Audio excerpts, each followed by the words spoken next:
देखिए बच्चों, आज हम शुरू करने जा रहे हैं UP board 2023 class 10 subject science chapter 5। Chapter 4 तक का हमने पूरा कर दिया। वीडियो प्लेलिस्ट में आपको मिल जाएगा। मेरे बैच का नाम अंतिम निर्णय है, उस बैच की प्लेलिस्ट में आपको मिल जाएगा। आज हम बात करने जा रहे हैं तत्वों का आवर्त सारणी। इसमें से कई सारे क्वेश्चन जो होते हैं बहुत इंपॉर्टेंट होते हैं। इसमें क्या है, मेडलिव का आवर्त नियम लिखिए। तो देखिए, इसमें क्वेश्चन कई तरह से पूछते हैं। मेडलिव के आवर्त नियम लिखिए, मेडलिव के आवर्त के सिद्धांतों का वर्णन कीजिए। तो ऐसे करके कई सारे क्वेश्चन पूछेंगे आपसे, तो सिर्फ आपका यही आंसर लिखना रहेगा। क्या आंसर रहेगा इसका? यदि तत्वों के परमाणु भार के बढ़ते हुए क्रम में व्यवस्थित किया जाए तो कह रहे हैं तत्वों के परमाणु भार के बढ़ते हुए क्रम में व्यवस्थित किया जाए तो तत्वों के भौतिक तथा रासायनिक गुण उनके परमाणु भार के आवर्ती फलन होते हैं। कह रहा है तत्वों की परमाणु भार के बढ़ते हुए क्रम में व्यवस्थित किया जाए तो तत्वों के भौतिक तथा रासायनिक गुण उनके परमाणु भारों के आवर्ती फलन होते हैं। फिर इसके बाद आएंगे हम उपयुक्त नियम में। क्या कह रहा है? उपयुक्त नियम में परमाणु भार के स्थान पर परमाणु क्रमांक का उपयोग करके आधुनिक आवर्त नियम प्राप्त किया गया है, जिसके अनुसार तत्वों के भौतिक तथा रासायनिक गुण उनके परमाणु क्रमांक के आवर्ती फलन होते हैं। मेडलिव की मेडलिव का आवर्त नियम तत्वों के परमाणु भार पर आधारित है, जबकि आधुनिक आवर्त नियम तत्वों के परमाणु क्रमांकों पर आधारित है। यहाँ पे ध्यान से इस लाइन को देखिएगा। मेडलिव का आवर्त नियम तत्वों के परमाणु भार पर आधारित है, जबकि आधुनिक आवर्त नियम तत्वों के परमाणु क्रमांक पर आधारित है। जो मेडलिव का आवर्त नियम है वो किस पर आधारित है? परमाणु भार पर। और जो आधुनिक नियम है वो किस पर आधारित है? परमाणु क्रमांक पर आधारित है। तो ये हो गया आपका मेडलिव के आवर्त नियम और कुछ इनके सिद्धांत। ऐसे कि कोई भी क्वेश्चन आपसे पूछेगा तो आपको यही आंसर लिखना रहेगा। अब अगला क्वेश्चन पूछ सकता है आधुनिक आवर्त नियम, यानी आधुनिक आवर्त नियम क्या होता है? तो हम बताएंगे यदि तत्वों का परमाणु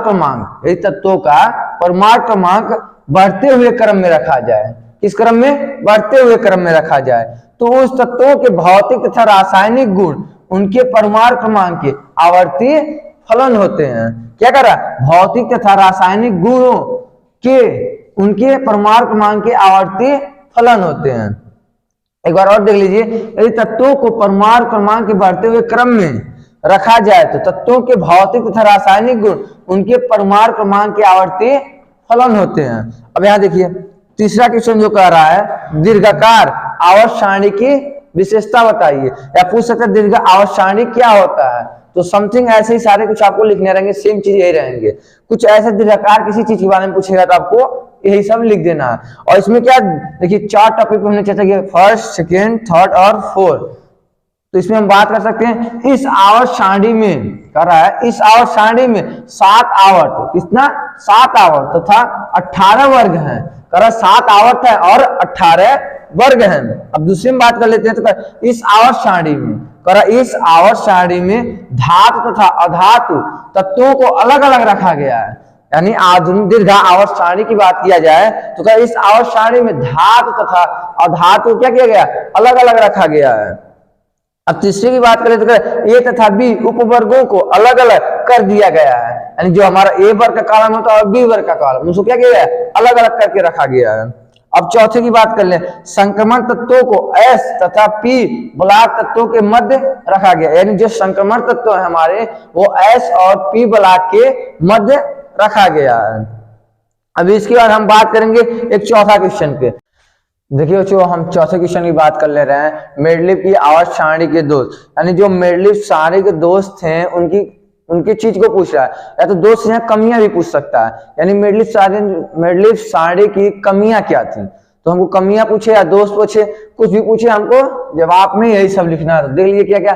पहला हमको क्या लिखना है? हाइड्रोजन की स्थिति अनिश्चित है। यानी हाइड्रोजन की स्थिति क्या है? अनिश्चित है, क्योंकि हाइड्रोजन प्रथम वर्ग के तत्वों के गुणों से भी, इसीलिए इसे प्रथम और 7वें दोनों वर्गों के स्थान दिए जा सकता है। यानी कह रहा है जो हमारा हाइड्रोजन है प्रथम वर्ग के तत्व के गुणों के भी, और इसीलिए इसे प्रथम और सातवें दोनों वर्गों के स्थान दिया है, क्योंकि कह रहा है कि प्रथम वर्ग के तत्वों के साथ भी और सातवें वर्ग के तत्वों के साथ, क्या दोनों के साथ, वर्गों के साथ इसको स्थान दिया गया है। और सेकंड की बात कर रहा है असमान गुणों वाले तत्व एक ही वर्ग में रखे गए, यानी कह रहा है जो असमान गुणों वाले तत्व हैं उनको क्या किया, एक ही वर्ग में रखा गया। जैसे कि देख लीजिए, फर्स्ट ए को क्षारीय धातु के साथ और फर्स्ट बी को उपवर्गों के तांबे चांदी रखे गए हैं, जिनमें गुणों की बहुत कम असमानता है। क्या कर रहा है, बहुत कम समानता है। अब थर्ड की बात कर लेते हैं, असमान गुण वाले तत्व अलग अलग वर्गों में रखे गए, यानी जो असमान गुण के वाले तत्व थे उनको क्या किया, अलग अलग रखा गया। जैसे तांबे और पारे के समान गुणों के होते हुए भी अलग अलग रखा गया, यानी जो कापर और हमारा पारा था उसको क्या किया, समान गुण थे, फिर भी उनको क्या किया, अलग अलग रखा गया है।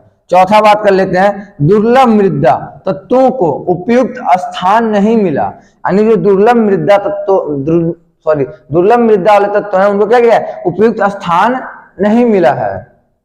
पांचवें की बात कर रहा है, समस्थानिकों को सारणी में कोई स्थान नहीं दिया गया है, जो हमारे समस्थानिक थे उनको हमारे आवर्त सारणी में कोई स्थान नहीं दिया गया था। यह मेंडलीव जी की क्या थी, कमियां या दोष थी। जैसा कि मैंने मेंडलीव और दीर्घ आवर्त सारणी और आधुनिक आवर्त सारणी को लेकर सारा क्वेश्चन मेरा समाप्त होता है, और इसमें जितने भी क्वेश्चन मैंने आपको बताया सारे मोस्ट इंपॉर्टेंट क्वेश्चन को ही हमने आपको बताया है। इसलिए आप अगर बढ़िया से पढ़ाई कर लेते हैं तो आराम से 4 से 5 नंबर आपको इस क्वेश्चन से मिल जाएंगे। और बात की जाए 1 या 2 नंबर में भी इसी टाइप के क्वेश्चन पूछते हैं, पूछ देगा कि मेंडलीव की आवर्त सारणी के दोष, कोई एक दोष बताइए, तो आप इसमें से कोई भी एक दोष लिख सकते हैं, तो आपको 1 से 2 नंबर मिल जाएंगे।